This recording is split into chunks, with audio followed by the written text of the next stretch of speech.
Would you like to live your best life possible, regardless of your imperfections? Discover cutting-edge tools and inspiration to let go of your limitations and expand your life beyond what you've ever imagined. On Imperfect, Brilliance, we help you tap into your unique gifts and talents, uncovering and letting your brilliance shine. Join certified facilitator and coach Betsy McLaughlin as she delves into different areas of your life to get unstuck and create the life that is truly possible for you.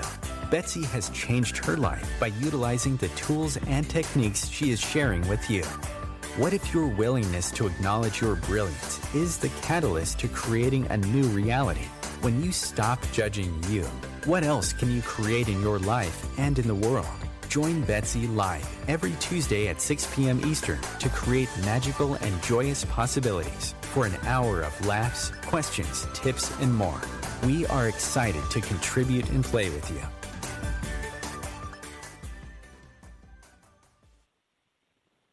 Hi, everyone, and welcome to Imperfect Brilliance. I am Betsy McLaughlin, your hostess for this hour of yumminess. And I'm so grateful for you listening to, whether this is your first time or you've listened a lot of times, listening to the show. OMTimes puts on just a wonderful variety of shows for you to listen to, and I'm very honored that you take time out of your day to listen to my show, Imperfect Brilliance. And this truly an honor, and I just wanted to take a moment to say thank you, because I truly do appreciate it. And today we're going to be talking about the power and the elegance of bodies, and what that is for you, and what that might mean in your life. When we start talking about bodies, there can be so many different points of views and energies and judgments and all of those things that we project at our bodies. And in wondering what we could actually create with them, and the power that they have, and the strength and the resilience and the elegance that bodies are and bodies be. It truly is, we could talk about it for quite a long time.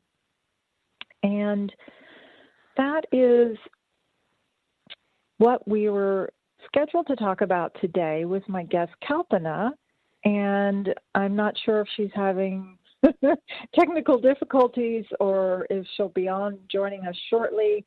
So I'm just going to kind of jump in, and then if she can join us, we'll see where she was hoping to take us. And just a little bit about her is she is a dancer. She's a choreographer, a performer. She has a whole dance company. And I've seen some of the productions, and she's got all kinds of things on YouTube, and watching her awareness and knowledge of producing and being a choreographer for a whole bunch of different people and their bodies and what they're capable of.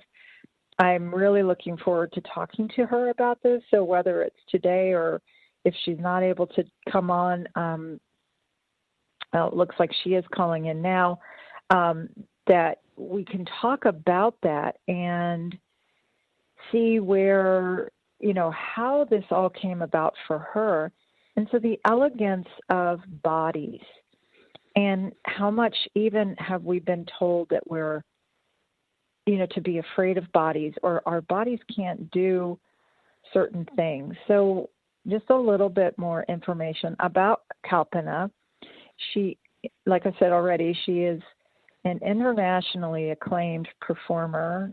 She's a dancer herself, a choreographer, a scholar, a dance mentor, and she travels the world creating change and consciousness through her art, through her dancing, and her facilitation. She's also an Access Consciousness certified facilitator. And she blends these capacities as an artist, as a facilitator, with her awareness. And what she has created, is truly remarkable. And the name of her company, her dance company, is Kalpanarts. She's the artistic director there. And if you'd like to go take a look at what she's created, her company website is kalpanarts.com, which is www.kalpanarts,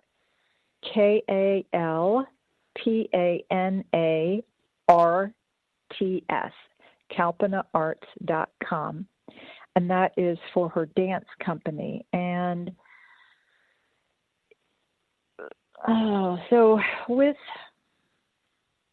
there's so many different places that we can go and things we could talk about with the dancing and with the elegance and the power of bodies. And as soon as she comes on live, hey, wonderful. There I'm so sorry. Hey. Hi, Kalpana. Thank you so much for joining us. I'm sorry to be late. I had some unexpected stuff, and I couldn't get online. No worries. It's all good. And I was just telling people a little bit about you and what you've created that, to me is so remarkable, and desiring to really talk about how even creating this dance company came around for you. And then, of course, you can start wherever you'd like. But I did give people a little bit of background. The only thing is I did not know how to pronounce your last name, so I wanted to wait for you to tell people how to say it correctly. Oh, that's so sweet. My surname is Raghuraman. Thank you. Yeah. All right. So tell us about your perspective on the elegance and the power of bodies.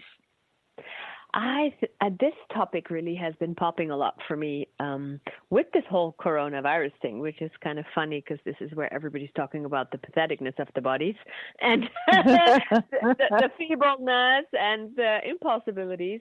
But for me, it's actually shown me something that I function from a lot. Like you mentioned, I have a dance company. I work with incredible dancers who do incredible things with their bodies. And so I know about this power of bodies and elegance of bodies through that, through that very experienced thing. Yeah. I know it from my own body because I have danced a lot. I dance much less now. I'm more into choreography, but I definitely have so much experienced and lived that myself.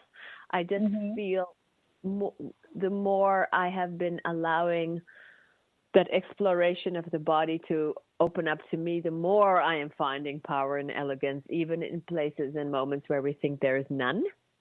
And so that's really why this topic, when, you were like, what should we talk about? I'm like, oh my God, the power and the elegance of bodies is really in my world. And I am curious to talk about it with you and all the people who are listening, and curious what that can open up for all of us, including our bodies. Well, I love that. I love that question. And so you said, looking at even the strength and the power and the possibility for you and your body, would you expand a little bit more on that and how you explore that?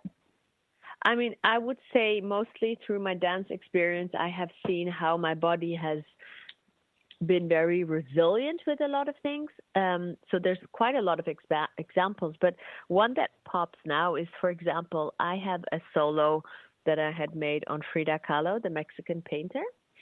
And in that solo, I hang kind of in a weird way in the air with my legs and my arms, and my neck is very strained. It's an interesting thing. And it's kind of like she's lying on a bed, but then in the air. And I had made that piece, and then I hadn't performed it for really long. And then I was going to do it again. And I was like, oh my God, I haven't danced this for years. And I was super curious, and my body just showed me. Like literally my body was like, remember, this is what we used to tense, and this is how we used to hold it. And I was like, holy shit. It was super interesting to see how much my body could show me, instead of us usually thinking I have to remember, I have to know it in my head. And then when I know it in my head, I can tell my body what to do. It was like completely the opposite. It was literally like I was in that thing and my body was showing me how to manage and how to, use my stomach muscles and my neck muscles and my back muscles. And it was like, whoa. And so it's also, really speaks to where we have learned that it has to go through our mind. Like, how much do we access our body through our minds? And thereby we don't access our bodies, And this example is one where my body's gone. My body's like, I don't need your mind. I got this. And it's there's a lot of those. There was another moment that I had a dancer who had an injury, and it was very sudden, and we had a tour, and I was kind of the only one who could replace her at such short notice. And when you choreograph, the work, because the way I choreograph is actually the dancers are very much co-creators of the material. And then you change it a lot. There's a lot of versions and layers and changes. So by the end of it, it, but in a different way, less in a physical way, I would say, as choreographer. And suddenly I had to perform the piece. And I had 2 days in between all my stuff that I had to watch it in my living room and, remember. And I hadn't really danced a lot, and I had definitely all these points of view about, oh my God, I'm not in shape, and my stamina, and how am I going to suddenly dance this performance? And I was bowled over by how my body was tapping into what it knows what to do, and basically did it without any problem. And I was like, where did this come from? And really speaks to the body's power, and wisdom and tenacity. Yeah. And resilience. Wow. That's such magical examples that you're giving us. And I wonder, in all of this magic, for you, dancing is easy. It's something you've done probably most of your life, right? Yeah. Well, if somebody's listening and saying, well, that's great for Kalpana because she is a dancer, she's a choreographer, but I'm, I've never really done that. How would you answer that? Yeah, well, I would not even necessarily say that it was always easy for me, because I have done all this stuff of, I don't know how to do this, and my body's not doing what I wanted to do, and I know all the drill of judgment, But these moments were moments where I was also already into access consciousness, so I had access to certain tools that allowed me to have more ease with it as well. And I would say, what if you could ask your body to show you, instead of what I was saying, we do it from, look at the teacher, look at the video, do it this way, that way is wrong, which is what we've learned. What if you would actually, I know so many people who love to move and they're like, I don't know how to dance. And of course, it just, it might not fit a certain thing, but you know how to move, and that's what it is. So what if you would allow yourself to have fun with it and ask your body to show you what it knows and what it likes and what it enjoys? I love that.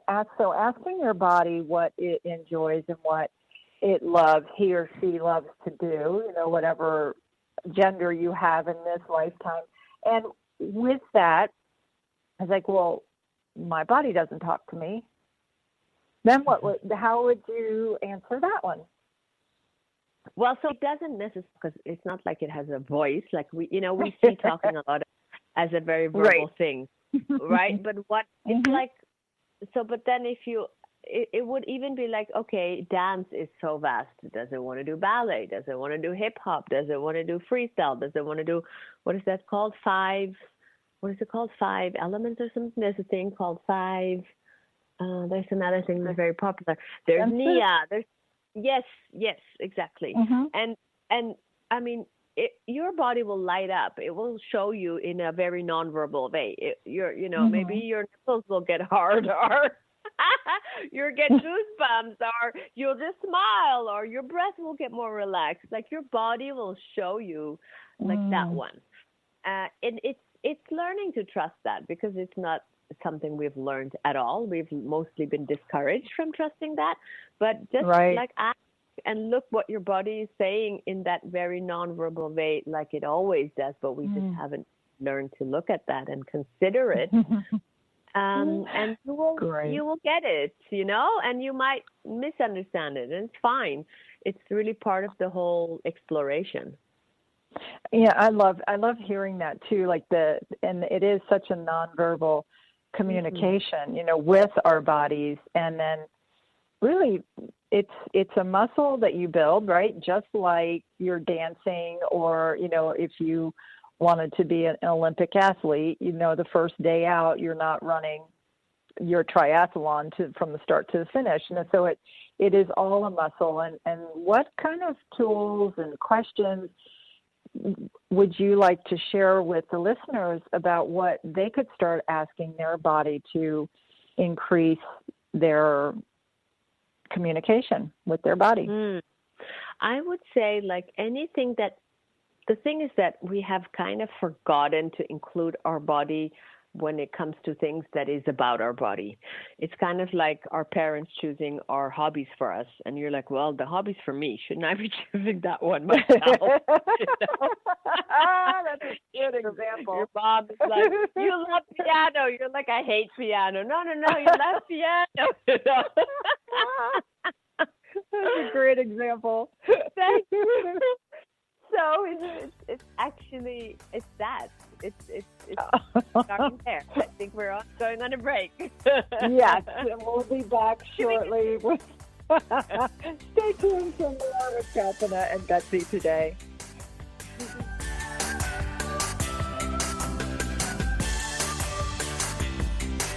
Free your mind with OMTimes Radio, IOM FM. OMTimes magazine is one of the leading online content providers of positivity, wellness, and personal empowerment. A philanthropic organization, their net proceeds are funneled to support worldwide charity initiatives via Humanity Healing International. Through their commitment to creating community and providing conscious content, they aspire to uplift humanity on a global scale. Connect at omtimes.com. OMTimes, creating a more conscious lifestyle. My name is Victor Furman. Some call me The Voice. I've always been fascinated with human nature, spirituality, science, and the crossroads at which they meet. Join me Wednesdays at 8 p.m. Eastern on OMTimes Radio, and we'll explore these topics and so much more on Destination Unlimited.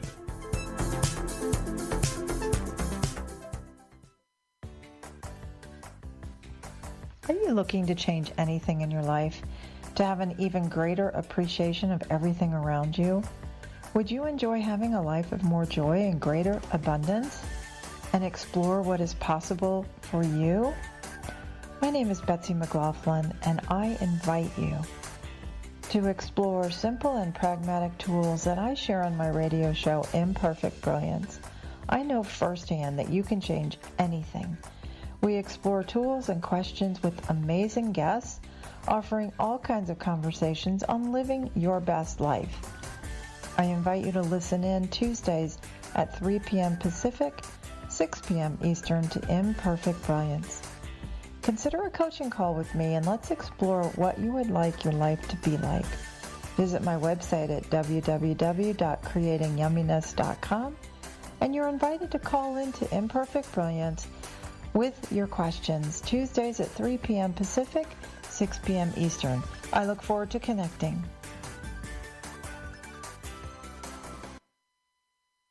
A social distancing tip. Putting distance between yourself and others is critical to slowing the spread of coronavirus. So here are ways to stay in contact without the physical contact part. Call, send a text, set up a video conference, post on social media, dedicate a song on the radio. If you have symptoms of fever, dry cough, and shortness of breath, call your healthcare provider before going to their office. For more info, visit coronavirus.gov. Let's all do our part, because we're all #alone together. Brought to you by the Ad Council.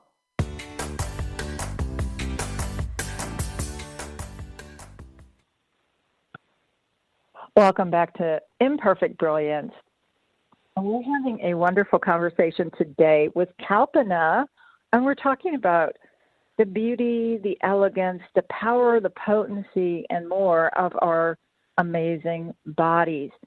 So she was starting to share with us about some of the questions and tips of how you can create more communication and hear what your body is saying. And I loved your example right before break of, not wanting to force into something that you don't really want to do. And was there anything else that you wanted to add there?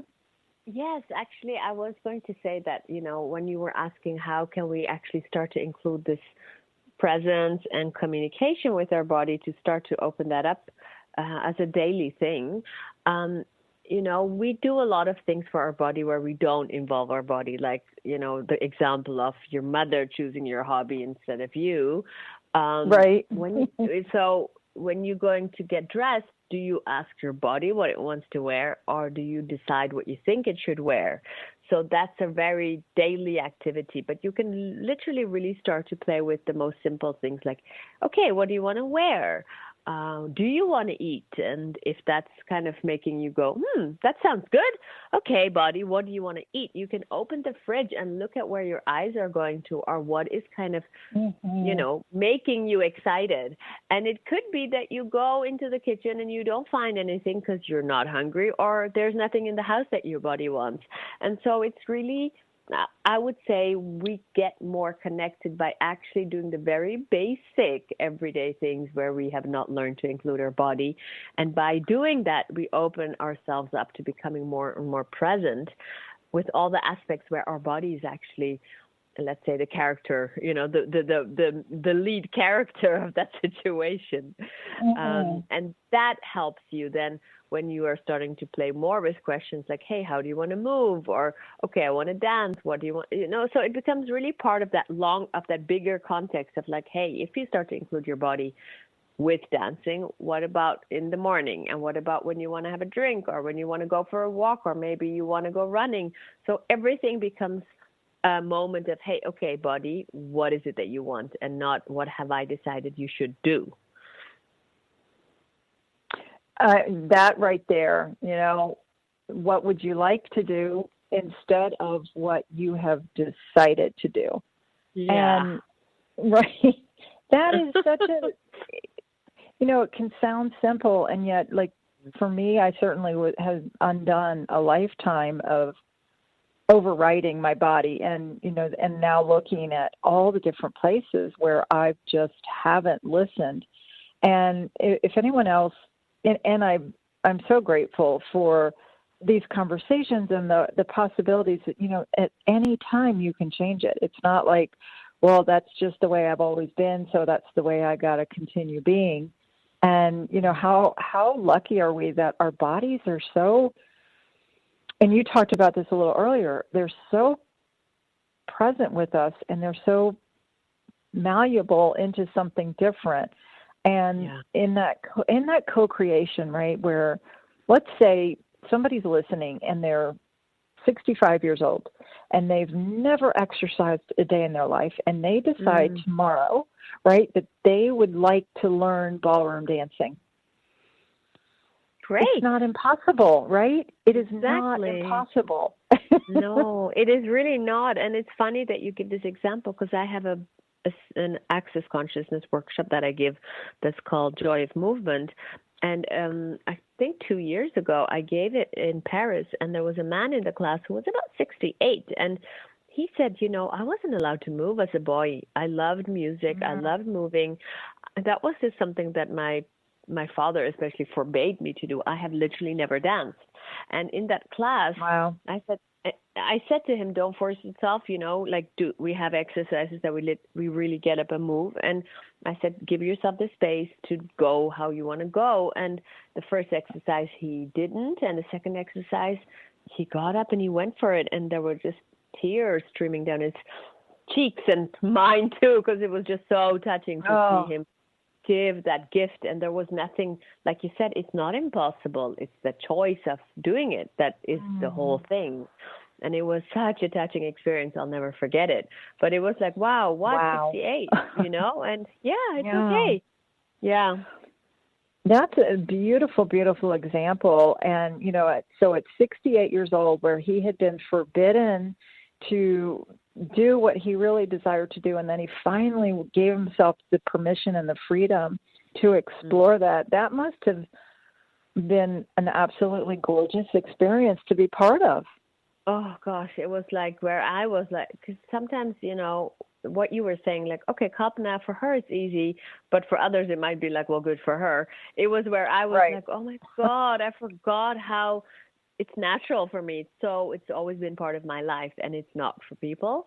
And that was one of those moments where I was like, oh God, I'm so grateful for that. Yeah. Well, and I'm bringing in that gratitude piece to talking about our bodies. Where is there anywhere that you've really exercised that gratitude muscle in your own life that you could share with us? Did you say where? Oh gosh, I think different, a lot of ways. I mean, I think with the bodies we have, we have a tendency to kind of not do it, right? Like, oh, it should be more like this, and my body should do more of that. And there's a bigger tendency to complain than to be grateful. I have, I would say I'm kind of a grateful person. It sounds really stupid, but I can really be grateful for the smallest things. My husband is always laughing at me. He's like, you're weird. I'll be like, oh God, I love the eggs I made. It's so good. And I'll be like super excited about it. So that's been something that has always kind of been how I be. So the smallest things can totally rub me up and get me all happy and, jump. I love it. So it's kind of like I'm literally like, so I'm a bit difficult to put words to this question. But I think what I did notice, what I would love to share, is that I became more grateful since the pandemic. I noticed that I had a lot of gratitude for my life and all the things that I had not really acknowledged or considered or realized about my life, including my body, for sure, including my body. So I noticed, here in Europe, I live in Europe, when the lockdown in Belgium, the lockdown started middle of March. And I remember I was just like, well, gosh, I have internet, I have food, I have a warm house, a lovely bed, I have a beautiful, lovely body.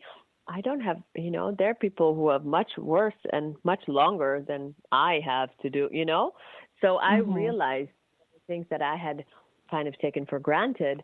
And it really showed me like, oh gosh, there's so much to be grateful for. So I have really been, in a way, working that gratitude muscle a lot over these past months since we're in this coronavirus pandemic situation, and really been appreciating my body a lot, I would say, and bodies in general more than ever.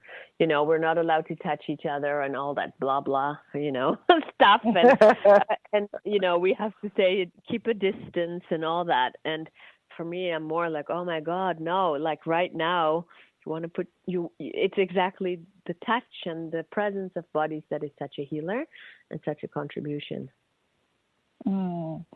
That is so true. And so let's talk a little bit about, what you just said. Right now, we're how many months into pretty well for many parts of the world.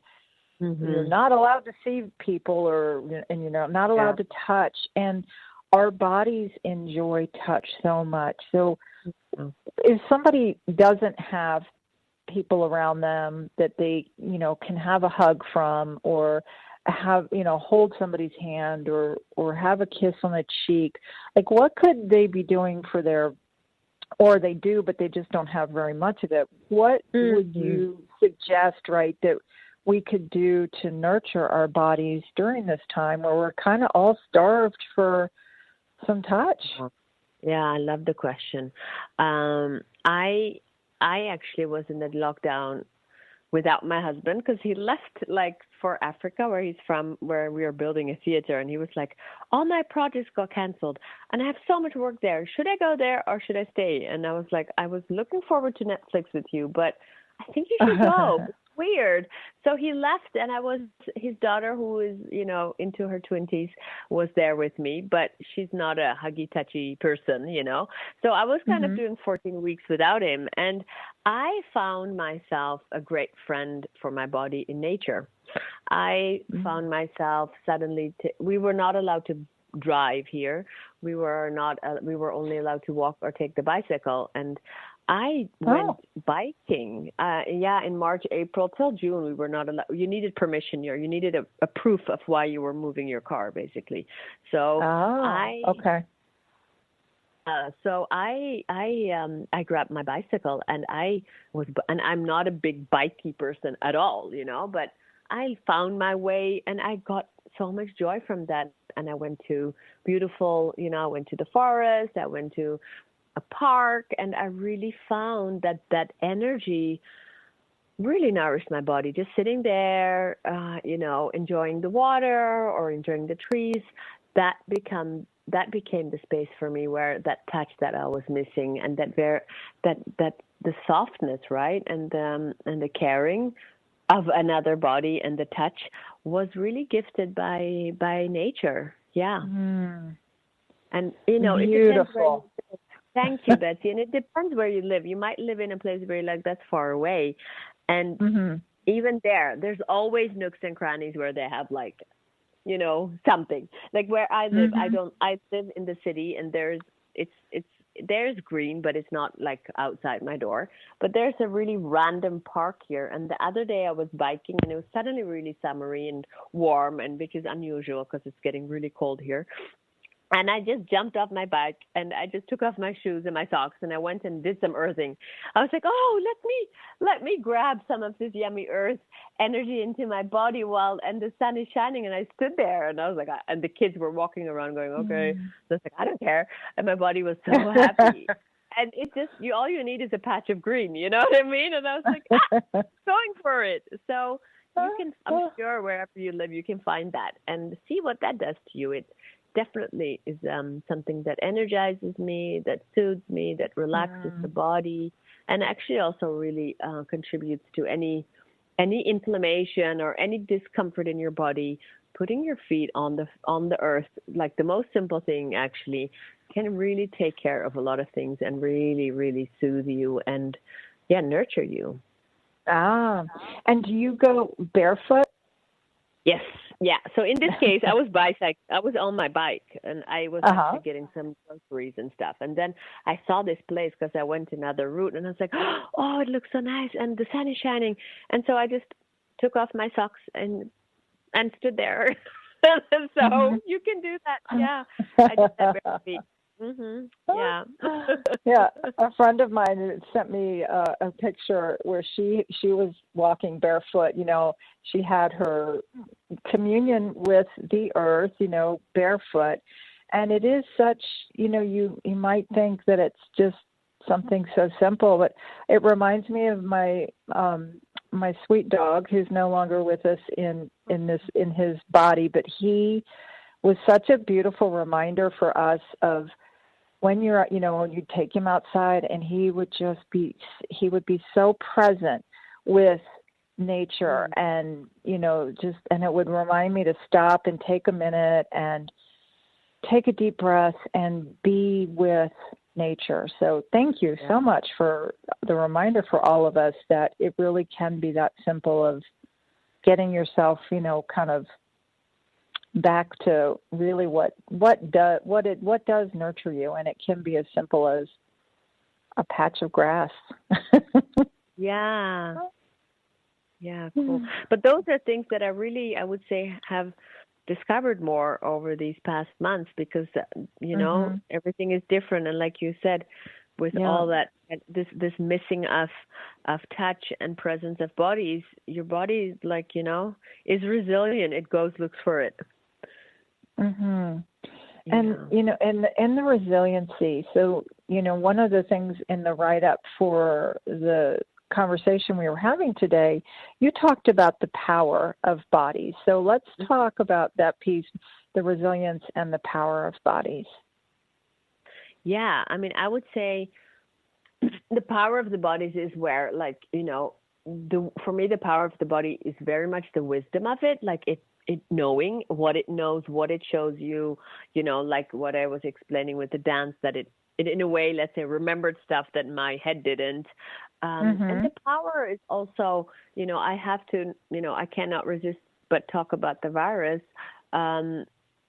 It's like where we are given this idea that our body is weak and this virus is attacking us. And it's like, no, our body is powerful. And it's not weak. It's actually so strong, but we have not really allowed it to be because we're like, oh, no, you need this amount of sleep. You need these kind of food things. You need all these things. And it's all from this energy of if you don't give that, your body will not make it. And I have really seen that. I facilitate a lot with bodies in access workshops, and just the body is so strong and powerful, and a virus is not out there to get and attack us. It's there to give us something, and our body adjusts and changes with it. And we're constantly changing, and our body is made for that. It's made for change. So I really have a very strong, for me, it's something like, wow, guys, our bodies are so strong and they're so powerful. What would it take for us to know that and not to buy into this fear thing about bodies, It's so true. Excuse me. Our bodies really are strong and resilient. And I'm so sorry. I just took a sip of water that went down the wrong way. Yeah. And so it's with that, and I know we're coming up on our second break, and maybe I'll save this question, or I'll say it now so I don't forget. But let's talk a little bit more about what we can do to nurture and foster more power and strength and resilience when we come back. Stay tuned, guys.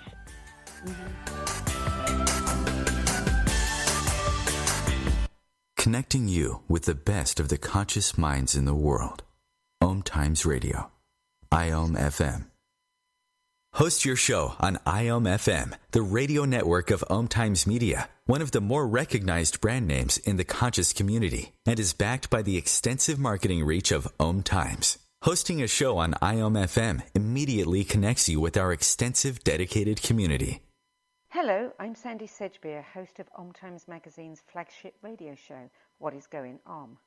My passion is sifting through information, research, and innovations from new thought teachers, speakers, and researchers pushing back the boundaries of what we know about life, energy, metaphysics, and the universe.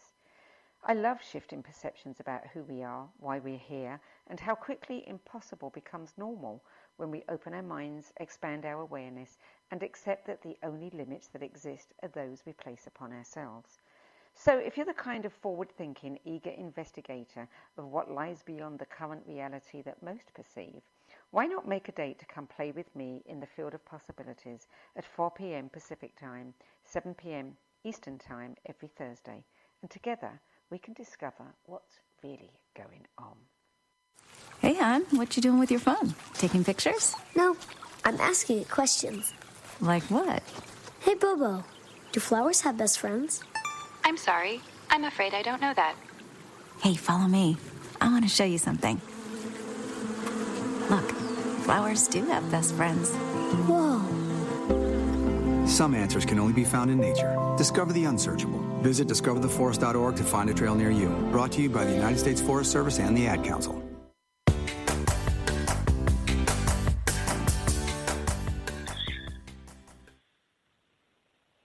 The power, the potency, the elegance, the resilience, the beauty of bodies is part of what we're talking about today. I'm Betsy McLaughlin, and I'm here with Kalpana, and we are just having a wonderful time, and we hope that you are as well. And before we let Kalpana give us more of her beautiful, beautiful words, would you mind telling everybody how they can find you if they would like to check out both your, and I did talk about this at the beginning, but in case somebody just is hopping on just now, about, your dance website as well as your other website. Yes, so my Access Consciousness Business website is my full name, kalpanaraghuraman.com, and my dance company website is kalpanarts.com with one A, so Kalpana and then rts.com. Wonderful. Thank you. And you can find that information as well on the OMTimes radio, the archives, which will have all of the information, as well as, if you'd like to give somebody a replay, tell them about this conversation. It will be it lives in the archive, so you can listen to it at a later date as well. Thank you. So you got a couple minutes to think about how to answer my question. So what pearls of wisdom do you have for us? Well, I was going to say you were asking what ways people could nourish their bodies, am I right, and make them stronger? Yes. Mm-hmm. Yes. So I would actually say one of the things that I have noticed is that helps us make our bodies stronger are also, again, simple, small things. One of them is, when you get up, a lot of times you get up and it's like, oh, I don't need to get up yet because my alarm is only in an hour or in an hour and a half. And actually that getting up is showing you that your body's ready to get up and move. So I have seen that my body gets stronger when I do that. And I get a bit more, let's say, slouchy or slower when I don't, and I stay in bed because I've decided that I only need to get up in another hour. Does this make sense? Oh, interesting. Okay. And I have actually seen, because it's like your body is like, let's go. And then you're like, no, be quiet, slow down and turn off the volume and lie down and, And I have seen that my body actually has much more energy when I allow that to be a bit more dominating factor than my, alarm time decision. So it's a simple one, but it's something that I've really noticed. And also, so see, it might for you not be, but have a look and play with it and see what that shows you. I will, for sure. Yeah, cool. And what else? What else? I would say actually really, especially now, many of us are much more behind our computers than ever before because of all the social distancing and not working from in our workplace. So take a break, and I've seen that makes my body stronger too when I just take a break and I go for, I'm not a runner, but I go for a walk or I even sit outside on my balcony and allow my body to have fresh air. So even if the winter days are coming, getting that fresh air really energizes your body. The oxygen, all that gets much more flowing, and your body can get activated and be energized. So that's something that I have noticed helps a lot. So that would be number 2. And and then another thing, making your body stronger for me is also actually being nice to my body and not judging my body. Like the nicer I am and kinder I am to my body, the more powerful I allow it to be. But when I am, cursing at it because it's like, put on weight or it's getting gray hair, it's actually diminishing its strength. So being kind to your body for me is a big source of strengthening and fortifying the body. I love that. I love that. Thanks. And so you've worked, you work with professional dancers. So you are used to kind of that, where they're going to have a lot of strength and stamina and flexibility and all of the things that you kind of associate with a dancer, you know? Yeah. And right, so that's what you're used to. And with somebody who, let's say, has been working in an office for 40 years and they don't have that, you know, there's still absolutely the possibility for them to create anything that they would like to with their body. So I would like to have you talk a little bit more about that, please. Yes, I would say that obviously it's like what you said. It's, you know, a dancer's kind of job is about making their body strong and flexible. And so it's something that they have invested years in figuring it out in a way to do. And if you're not into that, it's like, how do you... That's why actually I would say I started with the simple, small things. I would also look at, so what ways can you do that? It's like get started somewhere, like allow your body to move. Like we make our body a very sedentary thing. Well, it's not, you know, designed to be at all. And for some people, you know, because you know, you're not only powerful with your body because you're a dancer. It's your willingness to have all the capacities of your body being available. So doing exercises, not exercise to lose weight, but exercise as a caring for your body is a whole different way to move, right? Like how many of us go to the sports gym school because, oh, I have to lose weight, which is not coming from my body feels like moving. Oh, apparently it wants to run, or, oh, it wants to do like push-ups or like wants to do weights. So if you look at, hey, I want to strengthen my body and what movement or what activity does my body want to do, you're coming in from a very different angle than the, let's call it the judgmental angle where you've got to fix something and that's why you're moving, you know? And so making your body powerful is a possibility that everybody has because we all have a powerful body. Certain people have just chosen to make it more of their dedication in their life than others, you know? And so I would say, look for what works for you. It can be yoga, it can be Pilates, but it might be running, it might be rowing.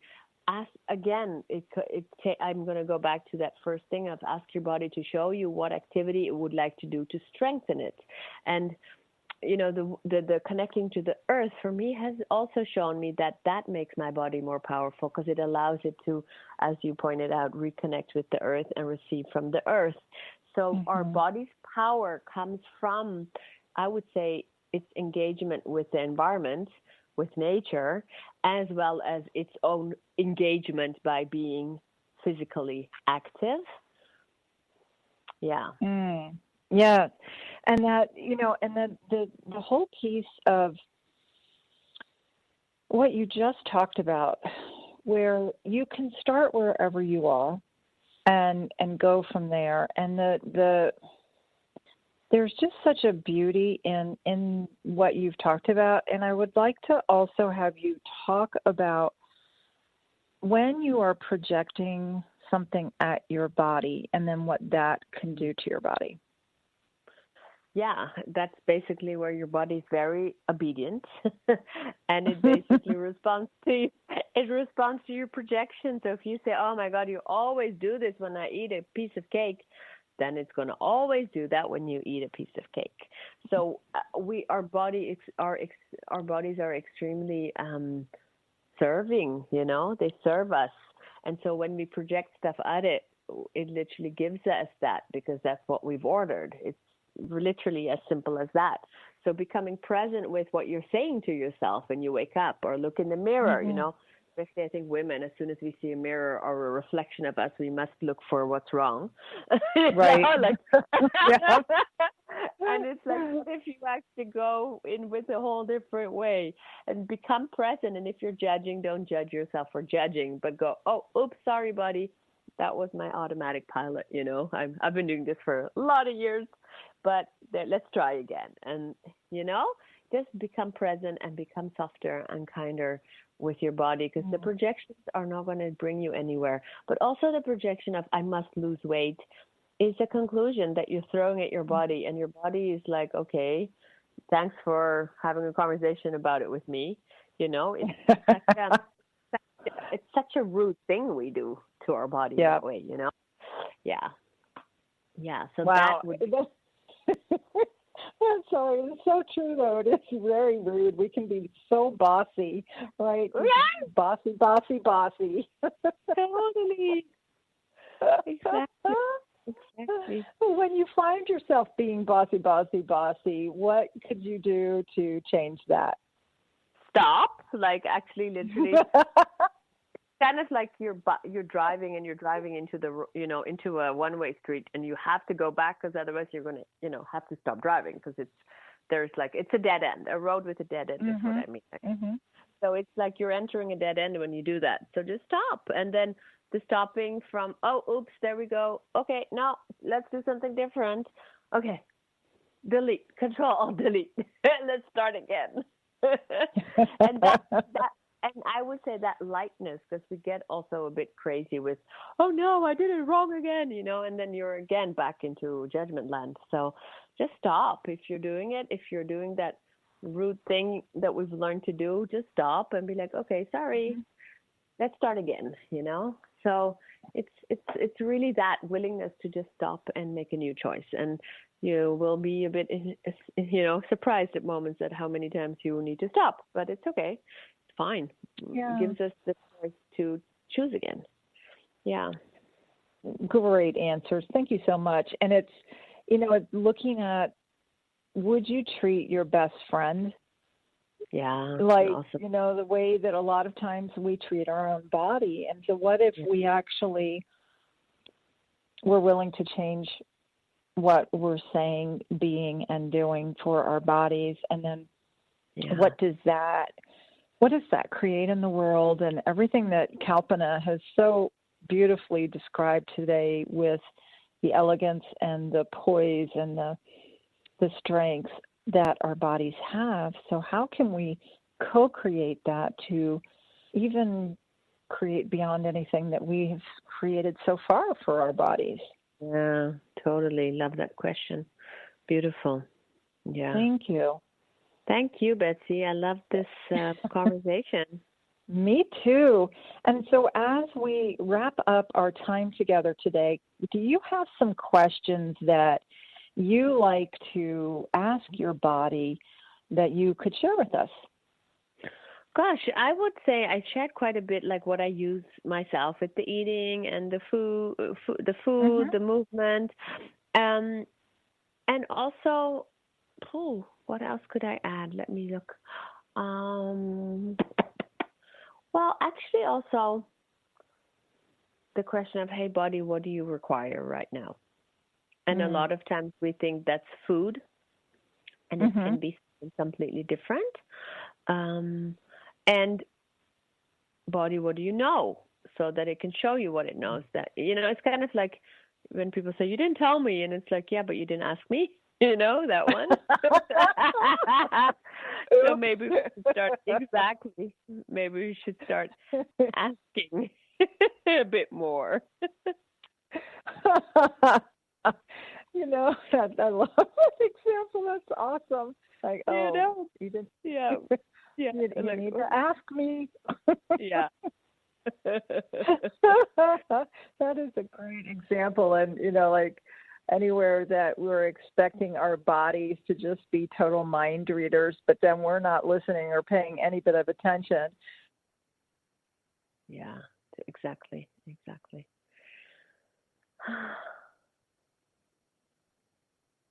Hello.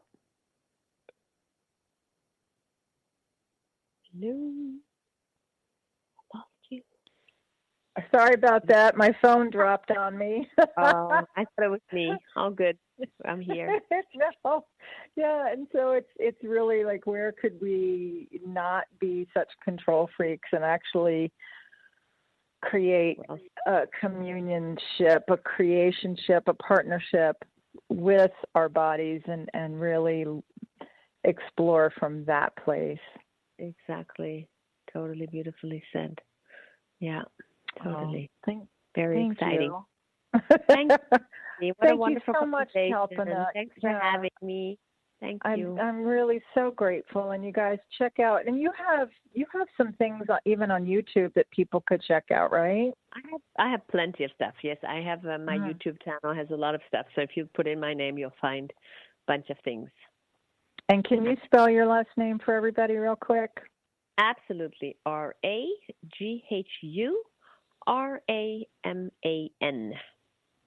Wonderful. And so do you have any of yourself dancing, or is it of your dance company, or okay? You'll find it all, actually. If you YouTube my name, you would find both. You will find my own self from a while ago, but you will also find stuff from my company. Yeah. Oh, that's so you wonderful. You can go check it out. And do you do all kinds of different styles of dance, right? Well, I have Indian dance as a base, and then I mix it with all kinds of different other forms. Yeah.